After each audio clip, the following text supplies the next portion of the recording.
Franchement, ma vie a toujours tourné autour d'un tambour. J'ai toujours fait de la musique. Quand j'ai commencé, quand j'étais à Montréal, j'ai étudié avec des percussionnistes. Donc les percussions, c'était comme il y avait juste ça pour moi. J'ai plongé dans un rêve que j'avais qui était de fabriquer des tambours.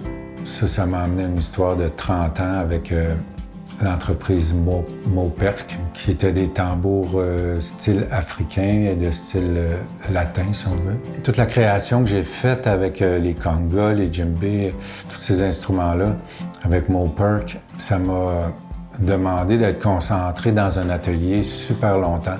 Puis c'était bien, mais à un moment donné, j'ai tout fait un peu, tu sais.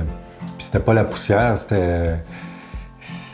j'avais besoin d'espace. C'est pour ça que je suis parti en Amérique du Sud, dans les montagnes. J'avais besoin du grand air, tu sais. À 50 ans, j'ai pris une guitare puis j'ai dit, il me semble que je serais capable de jouer de la guitare moi aussi un peu, tout au moins pour m'amuser dans le salon. Ça m'a amené à composer des tunes. Puis comme j'avais la consonance country le plus proche, là, parce que c'était le dernier band que j'avais fait à la basse, ben c'est des tunes country qui me sont venues.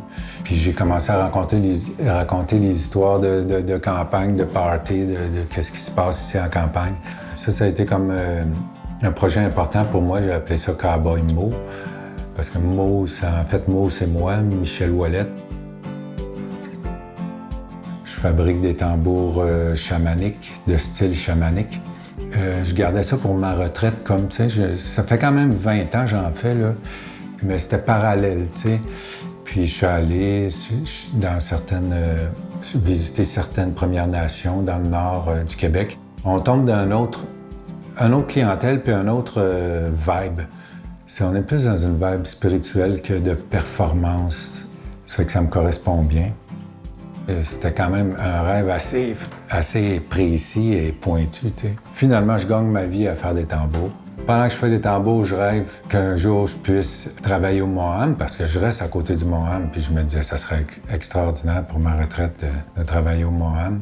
Je me ramasse que c'est mon grand chum qui est directeur du Moham.